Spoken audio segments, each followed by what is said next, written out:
Coach, just talking about preparation for this, a game of this magnitude, a semifinal game, how does that affect preparation, and how has that been going for you? I would think what affects preparation probably the most is just the time in between when we played last. I don't know how many days that's been, but you're never really used to having almost a full month off from the last time you played, guys finishing up finals, getting them going again, then you have a break for Christmas, which is well-deserved by our players, and then getting them going again. But we're excited to get back after it. We've had a really good 3 weeks of preparation and a great start to this week. All right, thanks. And for the players, you guys have had an opportunity to do a lot of things while you've been in town for Bowl Week, go to a lot of events, activities. What's the highlight of the week for each of you so far? Stetson, start with you. I think the highlight so far is when we were playing, was it Family Feud? And I think we won that one. So it was short-lived. I think Ohio State won the next game. I can't remember, but it was pretty exciting when we got that victory. All right, Cedric? I think for me, the most exciting thing probably was talking to Andrew Young last night. He had a lot of things to say about the civil rights movement and different things like that. And as a guy who enjoys history, it was really good to kind of be around that. Awesome, appreciate that. All right, we'll go ahead and go right into questions. Raise your hand, please. We'll get you a microphone. Please make sure you give us your name and affiliation. All right, right here in the front row on the right. Yeah, Brooks Austin, Dogs Daily. Coach Monken, I'm just curious. We can all see Brock's extremely versatile, but could you talk to the mental bandwidth it requires to know that many different positions and play that many different positions in your offense? Well, we've had this conversation since I've been here about Brock and what kind of worker he is, attention to detail, the mental toughness that he has, and he's really developed in a lot of areas. And it's a credit to him. It's a credit to his upbringing and his family. And, like I said, there's a lot of things you can do with him. He's outstanding with the ball in his hands. He's got an elite catch radius, ability to compete to go get the football. And, he's meant a lot to us in terms of this year, in terms of with having AD out and his ability to make plays. Let's go down here, halfway back on the right. Sarah Spencer with the AJC. My question's for Stetson. Stetson, when you look at this Ohio State defense, what stands out to you about it and just what that defense does really well and how you guys will have to kind of counteract it? They, first of all, they have really good players and they execute their system. They try to cause havoc. They can come from a lot of different places. They do their assignment, and in order for us to be successful, we have to do ours. That's trusting, Said whenever he's making the calls and, talking to him. But at the end of the day, they've got a really good football team. We've got a really good football team. And it's going to come out down to who executes better on Saturday. Next, all right, we're going to go halfway back on the right side. Jed May with UGAsports.com. This is for Coach Monken and Cedric. And you guys' view, what has allowed the offensive line to develop and really seem like play some of its best football over the last month and a half of the season? I think really what has helped our development throughout the season has been Coach Searles. He's really done a great job of preparing more than 5 guys. He's done a tremendous job of getting guys like Amarius, Jared Wilson. I know I'm forgetting some guys, but honestly, all of those guys, he's done a tremendous job of making sure that we can put a lot of guys in and still have very similar production. So I want to give all the credit to Coach Searles in preparing us. I think it's, first of all, it's having good players. Okay, you got to have good players. If you have good players that work their butts off every day, have elite attention to detail, they're going to continue to get better. And I think we have to remember that, Broderick hadn't played a lot of football till this year. Said was a one-year starter. Tate was out all last year. Amarius Mims hadn't played a lot of football. Xavier Truss was not a starter before. Devin Willick had not played a lot of football. So I think if you've got the right guys that have talent, that are elite in terms of attention to detail, and will try to play physical every week, they're going to continue to improve. Okay, over here, Jeff. Jeff Schultz of The Athletic. Stetson, what has Todd Monken meant to you personally, and how's he helped develop you and support you? You know, a ton. I feel like before he got here, I didn't really understand football. It was weird, even in 2020. Didn't really know what was going on. You know, I guess I knew what play was called. Other than that, you know, I mean, I don't really know how to describe it, but it's just the countless meetings. You know, maybe I'm a slow learner, but, you know, finally it did start clicking. Whenever he'd tell me the same thing, you know, 20 for the 20th time, and look at me like I was, you know, like, why do you not do what I just tell you to do? Right? I'm your coach. And so just repetitive, just doing that. I think that honestly the most important thing that he's done is just stay consistent. You know, be there, because, you know, we do have a lot of knuckleheads who need time and you know, reps and all that stuff to learn. And you know, so he's not very, sometimes he's not very patient, but, you know, he's very consistent, and we hear the same thing every single day. And eventually you're going to start doing things right if you hear that every day. All right, over here on the left side, Justin. This question's for Stetson. I'm Justin Felder with Fox 5 Atlanta, and I got a quick follow-up if I could. This time last year, we were asking you a ton of questions about your flip phone. Have you taken any steps this year, cell phone or otherwise, to block out the noise? No, not so drastic as that, no. And just a quick follow-up, if I could.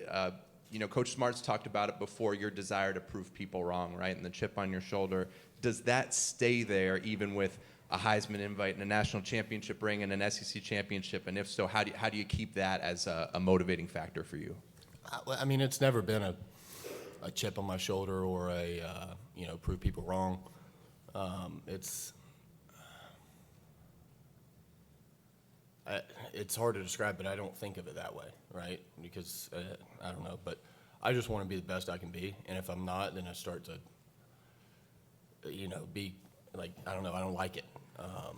And I love football, and I want to play football. You know, Heisman ceremony was very, you know, that was a huge honor. That's not why I play, you know, so that's not going to change the way I play, you know. So we've got a game to win, and we got to prepare like it, otherwise we won't. So. All right, next one right here in the front row on the right. Evan Kroll with Dogs Daily. Cedric, you know, being the center and kind of the quarterback of the offensive line, a lot of large responsibility falls on your plate. When you study this Ohio State defensive front, is there one player in particular that you kind of enjoy watching or just keeps coming up and reoccurring? One thing that comes up a lot on film is that all of them do their job extremely well. They play really well together in the system. And, of course, you know, guys flash. You know, the media gives a lot of guys attention, but one thing I see about this defensive front seven is really that they all do their jobs collectively together. Nobody's a blinking light. Nobody's trying to be this big guy. Everybody's collectively working together, and that's huge. That's why they're so, you know, good, and why what they're doing is working. So really what I've seen on film is that they all just do a really good job together, like working for one common goal. All right, over here on the left, Zach. Hey, Stetson, Zach Klein from Channel 2 here in Atlanta. In every great Hollywood script, the hero overcomes a low point or some adversity. For you, what was it, and who'd you lean on to get through it?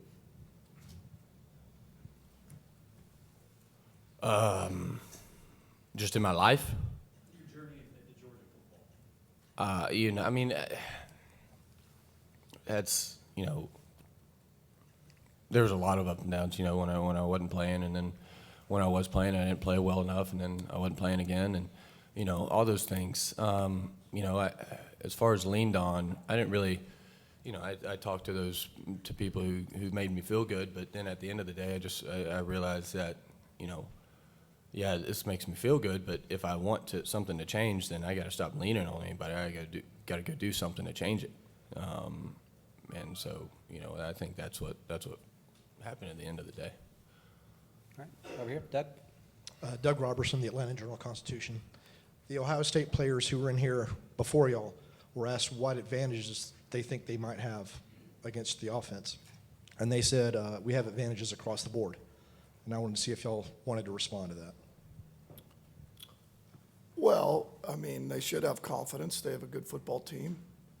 I'm not going to sit here and say that we think in terms of this X, Y, and Z, we have advantages. We have a good football team. I mean, and our tape proves that. Their tape proves it. So at the end of the day, we got good football players. They got good football players. At this point, it's going to come down to execution. It's going to come down to our preparation that leads up to this, and it won't come down to whether we think we have advantages or we don't think we have advantages. Because at the end of the day, when both teams have good players, it's it's going to come down to doing the little things well and execution.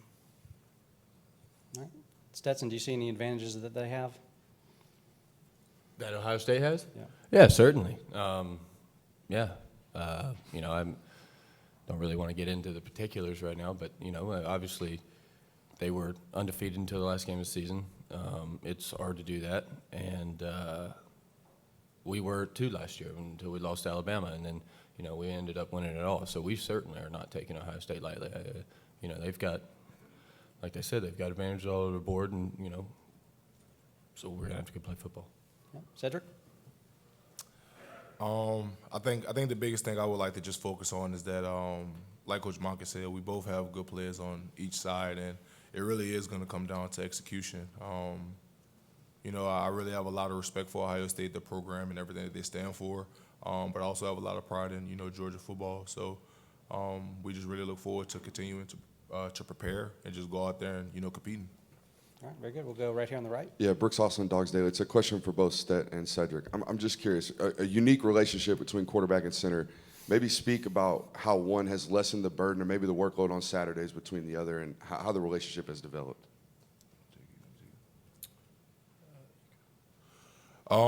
Honestly, I don't think it's less by either. I think it's more of a trust that each guy will get the job done, and also a connection in knowing that if he tells me something or I tell him something, there's no ego. It's nothing against you personally. It's all for the betterment of the team. And I think understanding that genuinely the time that we've spent outside of football, it comes into play. And I really enjoy playing, next to this guy right next to me. So at the end of the day, we both just try to make sure we get our job done and trusting each other for the team. It's you just kind of find that mold where you're not, it happens smoothly, and I don't think we may have dropped 2 snaps. In practice, and it works, and like Seth said, nothing's personal, nothing's I don't. If he makes the right call, then he makes the right call, and it does not matter. And Seth's done a great job of growing and learning and becoming a smarter football player and a better football player. So I can lean on him more. I can trust him more, and I can just say little things, and then he responds, and I know what that means, right? It just comes a little shorthand, easy speak, but that comes with time. And why are you laughing? I don't know. It's been a pleasure and an honor playing behind him. So. All right, right here, Sarah. Sarah Spencer with the AJC. For Coach Monken, how have you seen your offense grow and develop over the course of the season to now put you guys in the position you're in today? I don't. We went through last year, we lost George, and it forces you to adapt, and then, you lose AD early in the year, and you're forced to adapt, and luckily, we've got other good players.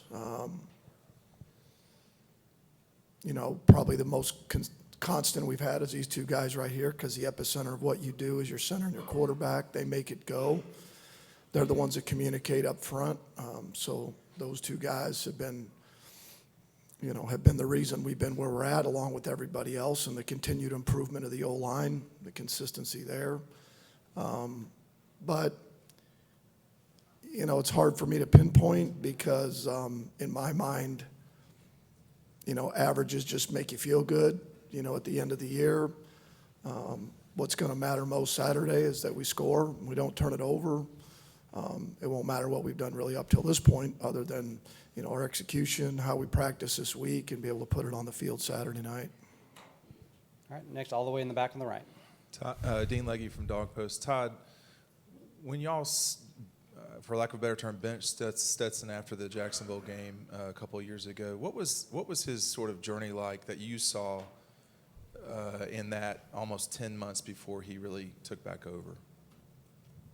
Well, it's a complete credit to him and really nothing to do with me. All we did was try to bury him for the couple of years he was here, and all he did was continue to fight and compete and had every reason to say, you know what, I'm gone in today's day and age of the portal and guys leaving. He didn't do that. He wanted to be a Georgia Bulldog, wanted to be the quarterback for the Georgia Bulldogs. I think that we've come out the other side probably better collectively. He's very prideful, and we wouldn't be where we're at without him. And collectively, we've improved. I've done a better job of coaching him. He's done a better job of accepting that part of it. He always had talent, always had ability. We talked about it last year getting ready for Michigan. There was a back and forth about Stetson and JT, and all I said was just look at the film. Just look at the film and the plays he's made. And even this year, look at the plays that he's made to get us where we're at. And, sometimes you don't always make the right decision. We're human too in terms of who we play. And then you got to reverse course and say, you know what, we're wrong. This is the guy. All right, next, row 3 over here, Justin. Stetson, it's Justin from Fox 5 Atlanta. It's not like you guys play any small games. They're all in front of 75, 80, 100,000 and on national TV. But some of your biggest games have come on the biggest stages. Playoffs last year, the opener, SEC championship. What is it about the biggest stages that brings out often the best in you? I don't know. I think I don't know. I understand the importance of it. Maybe. I don't know. And again,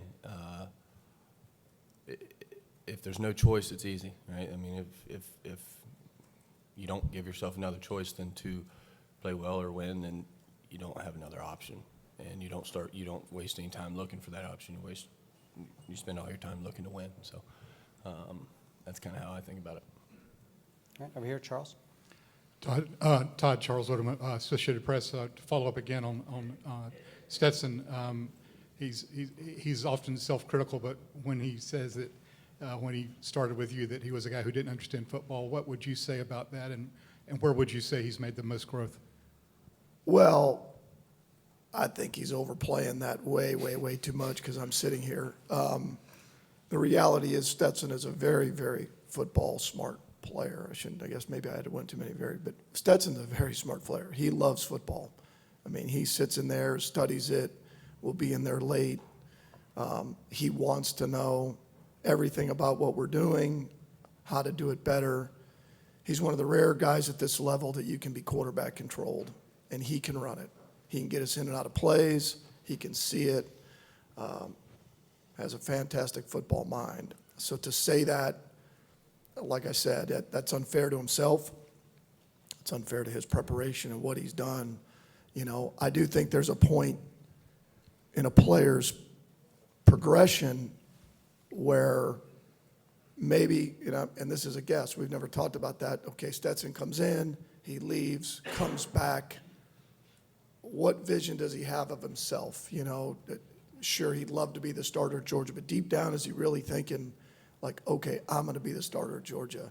I think once you get a chance to play in meaningful games and you realize, like, I always believed I could play, because we played Arkansas my first year here, and thank God he came in the game and rescued our ass because he played his rear end off. And right there, maybe to him and us, we're like, man, this guy's a really good football player, and so I think that there's a little too much he's putting on that about me, and the fact that maybe it's a combination of two things of like, okay, man, I can do this, and how do I maximize my measurable skill set? How do I get better that I've worked on gets better? And then for us, how do we try to find ways to maximize what he does well to give us the best chance to win?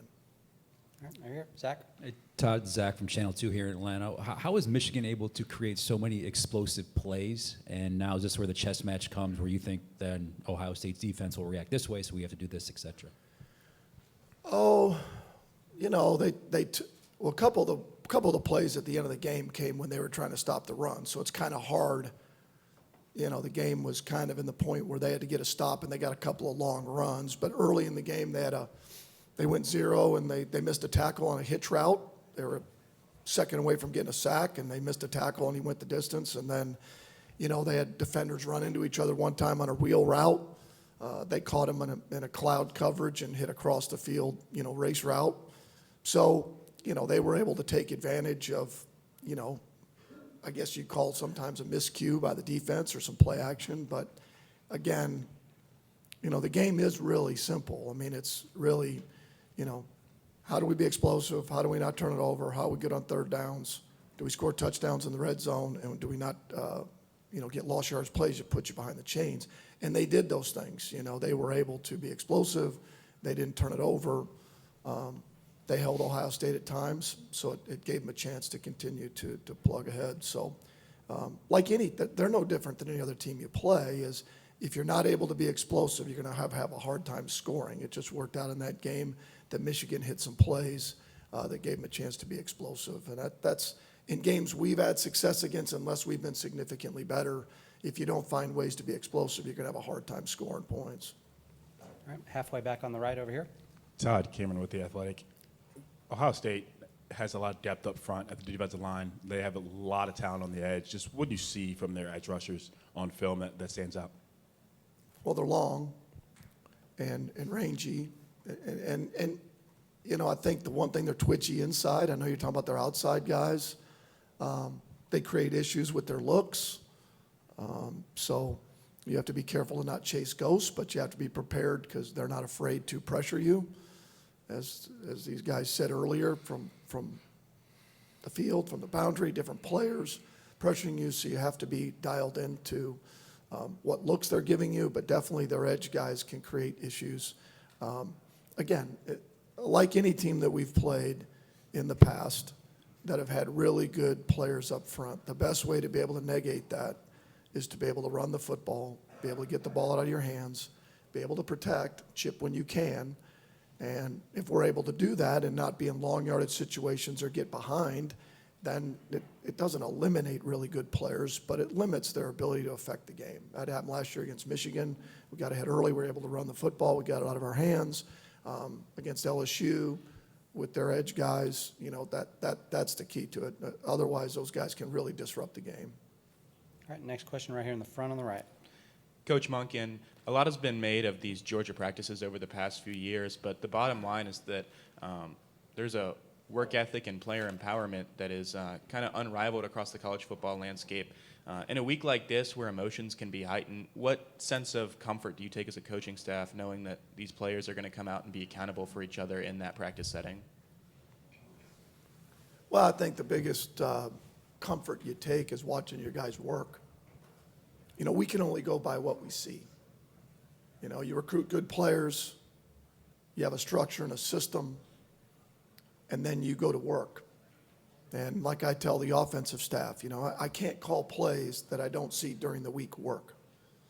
I mean, that's a rarity. Like, you know, so the looks that we get by the scout group and our execution gives you confidence to call it. And the exact same thing is true with your players. Is anybody that says, well, I'm not really a practice player, doesn't play. That makes no sense to me, because I can only go by, in our staff, by what you do every day and how you work and gain the trust of your player, your teammates and the coaches as to when you put them on the field. And when that occurs, then you have a lot of faith of what the product will look like, because you've seen it every day and the work they've put in. Because when you have talent and they play their rear ends off and they work and have attention to detail, the game's just a byproduct of that. All right, time for one or two more. Anybody? Where are we going next? Last chance for questions. Okay, right here in the front row on the right. Coach, and I guess you can answer this too, Seb, being an offensive lineman. When they have edge rushers like that are so prone to get upfield and get after the quarterback, I guess how much does the play action impact that? And maybe it's, you know, how do you attack that in the run game? Take advantage of it, rather. All right, go ahead, Cedric. So when you kind of look at it, they really do have some amazing edge rushers. Those guys really get after it, super athletic, different things like that. And as far as like the run game, you really just have to focus on what's the staple of what we believe in. One of the things that we believe in here is running the ball. So no matter how athletic or no matter how gifted or God-gifted somebody may be, you have to do everything in your might to fight, to stand on what you believe in. And, and as the offensive line here at Georgia, we genuinely believe on, being tough guys and doing everything that we can to help this football team win. So despite everything that they may possess, you have to give everything you have for this team because it is everything. This G is everything that we play for, everything that we work for. So despite their God-given talent, we have to go out there and give our all. Coach? Yeah, I mean, they got good players. I mean, we got good players. They got good players. Let's go. I mean, it is what it is. That we played teams that have good players. They played teams that have good players. And, it comes down to, how we prepare and the plan that we put together for our guys to give them the best chance to be successful. And like I said, they've got good players.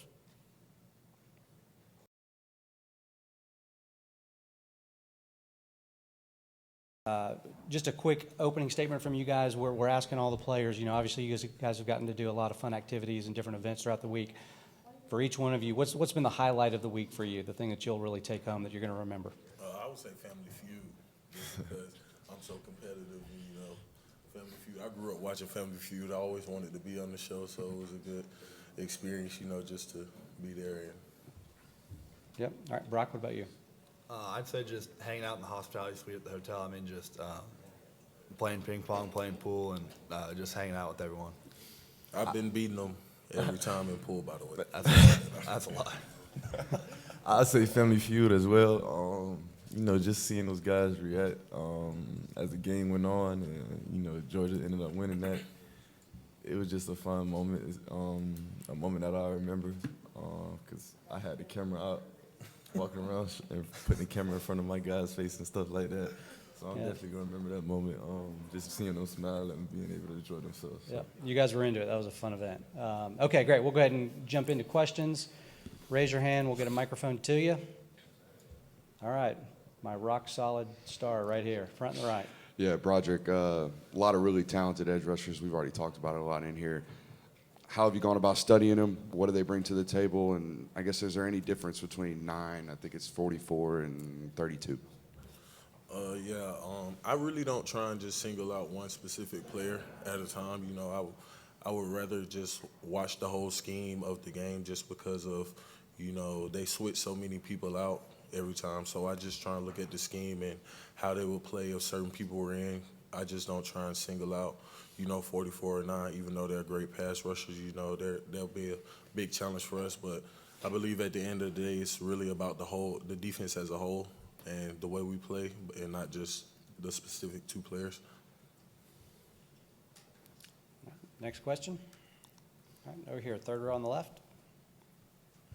Kind of gotten glimpses of Stetson's swagger throughout the year. The Tennessee game with the call me sign after that. Any funny stories in the huddle of him just talking trash, getting you guys fired up about the next play, something he sees open, kind of guaranteed victory kind of a thing?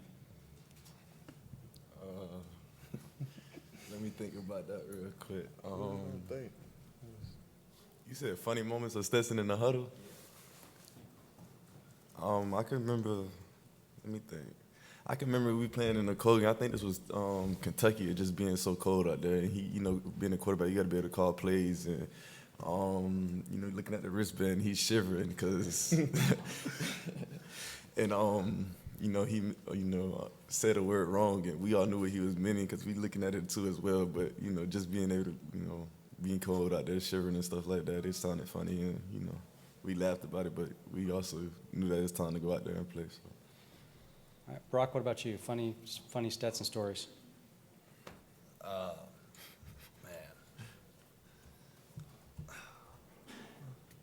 I can't really think of one right now. That was like the only one I was thinking about when he'd come to the huddle and be like, man, I can't even feel my hands right now. It's so cold. And I mean, that was kind of the only one I can think of right now. All right, we'll come back to you. Keep thinking. Broderick, what do you got? I really can't think of anything either. I ain't even gonna lie. Man, I got not another- in the huddle, but Yeah. I can say, just like being around him, he's a very funny person. Just in general, every day on a daily basis. Like he's a great guy to be around. So.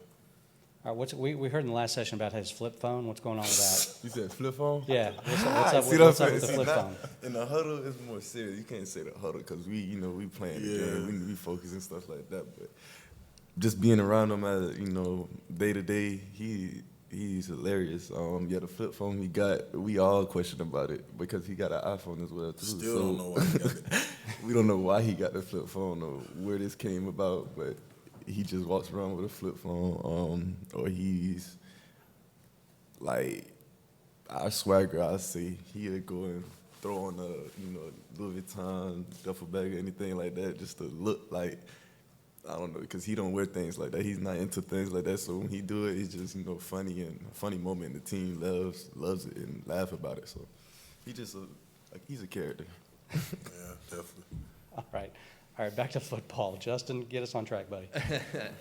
Hey, Brock, I was talked to you after the SEC championship game, and you said one of the challenges would be, last year you guys coming off a loss and had a really great month and really kind of drew on that loss to ramp you up into the playoffs. You said that would be the challenge. That was the last time I heard from you. How has the last month been, and where did you guys find that motivation that you had from a loss last year and this year just coming in undefeated? Yeah, we had a drive just because obviously we're playing for a national championship, and that drive helped us. And also they were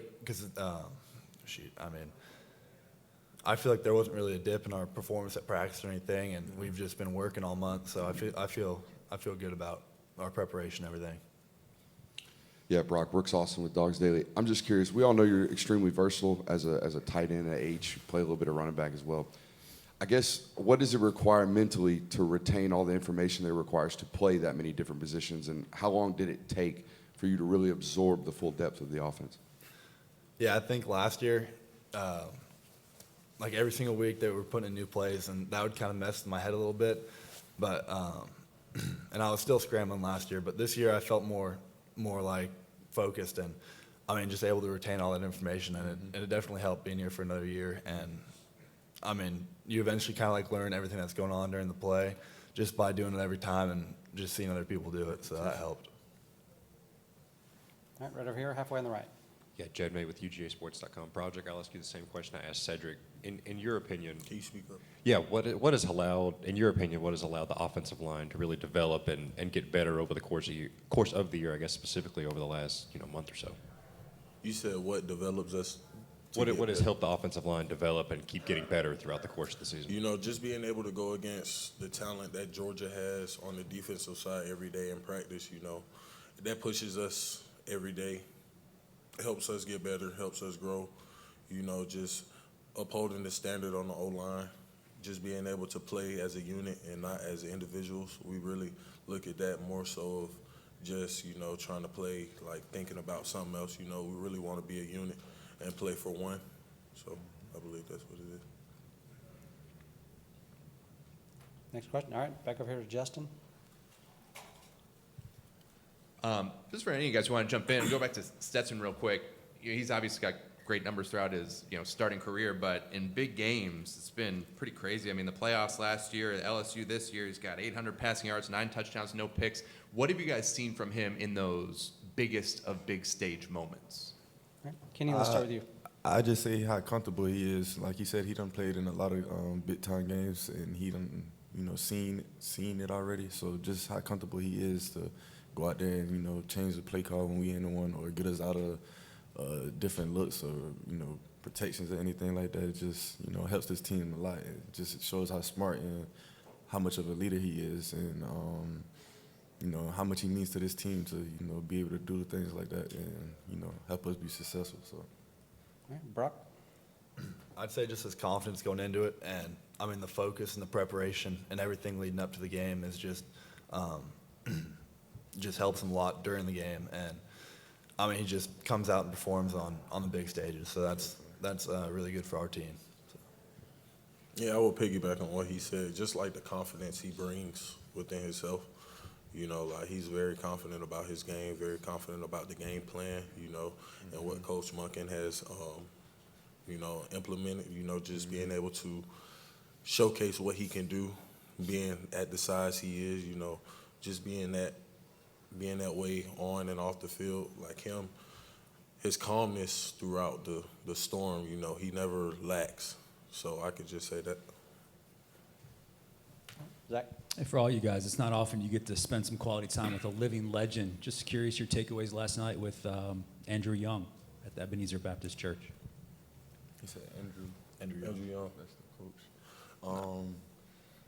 You know, being there to listen to them guys last night was definitely an experience I remember.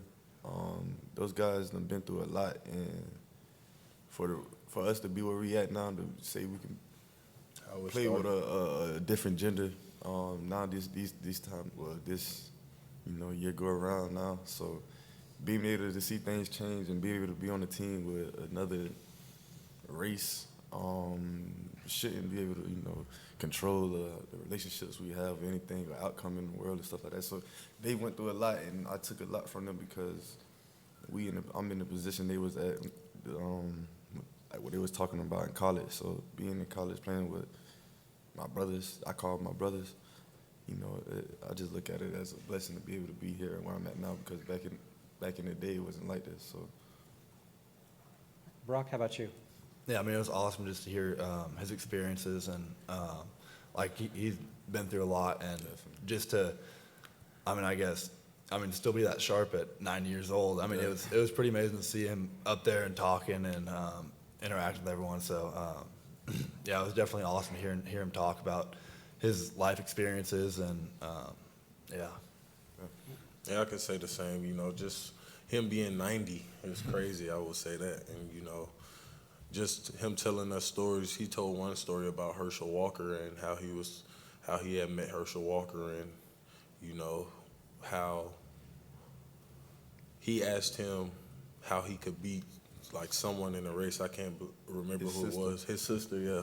And he told him he had to do 100 push-ups, 100 sit-ups, and find a hill every night to run up and down. So, you know, that was just a great moment, you know, just listening to the stories and, you know, how he came up and just learning more about what happened and what went on back in the day. You know, it was a great experience just to sit there like live and watch him talk about his past events, you know, what had happened in his life, you know, live, because I was sitting in the front row right there, you know, locked in, listening to everything he was talking about, so it was a good experience.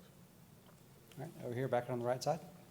Yeah, for each of you guys, Stetson was saying that Coach Monken has really helped him understand the game of football a lot more. I guess for each of you guys, how has Coach Monken helped you develop your understanding of the game of football over the last 3 years he's been here? I'd say Monken is a talented offensive coordinator, so he knows the way he take the game is so serious, and he knows things that, you know, I would never think of. So just be able to, you know, pick his brain, even if it's running a route, picking up a block, footwork, anything. He just, you know, he give us little ticks and nats and stuff like that we can carry on for the next level, because he's been there, and that's somewhere we want to go. So, you know, just buying into and listening to what he's saying is definitely, you know, taught me a lot, because he's, you know, he's been an offensive coordinator in the highest level, and he knows what he's talking about. So I just, you know, listen to him. Yeah, I learned so much until I got here. Like in high school, I really didn't know anything about like what to look for and like on film and like opposing defense and everything.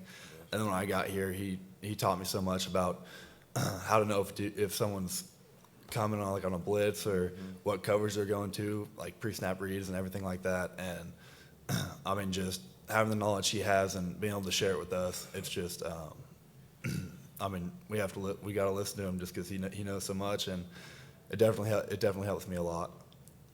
Yeah, I would say the same thing Brock said. You know, just like with everything that he knows, it's hard just not to listen to what he has to say sometimes, because he knows so much. He's been there, he's done that, you know, at the next level. So, you know, we're all trying to get there to the next level. So just being able to pick his brain and figure out things that you may have not known or you may have known, and he can give you a better understanding still, just because he knows so much about it. And, you know, picking his brain, just learning more about defenses, you know, schemes, you know, what they may do just based off what they look, just based off the looks that they give. So I believe that's a great thing for him to do, you know, just being able to coach every position too.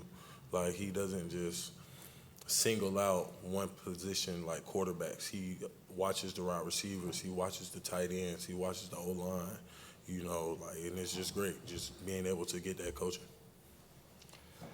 Yeah, Brooks Austin with Dogs Daily. Broderick, question for you. Recruited by Sam Pittman, signed by Matt Luke, playing under Stacey Searles. What has the journey been like, first of all? What have you kind of picked from everybody? And talk about the year under Stacey and how you guys have, you know, progressed. You know, I don't look at that too much just because of so much of me being still with my brothers, you know. Like, that helps a lot, you know, being with them, coming in every day ready to work. But at the same time, it's been a great experience, you know, with all the coaches, you know, being able to pick their brains. You know, I really didn't get to play under Sam Pittman really, but, you know, just when he was recruiting me, I still was able to, you know, get a couple of nuggets from him and, you know, learn a little more. So I would say, and then Coach Searles, you know, he's a great guy. He's a hard-nosed guy. So, you know, he has an old school type coaching mindset. So it was a little difficult to me at first, but, you know, I'm getting used to it.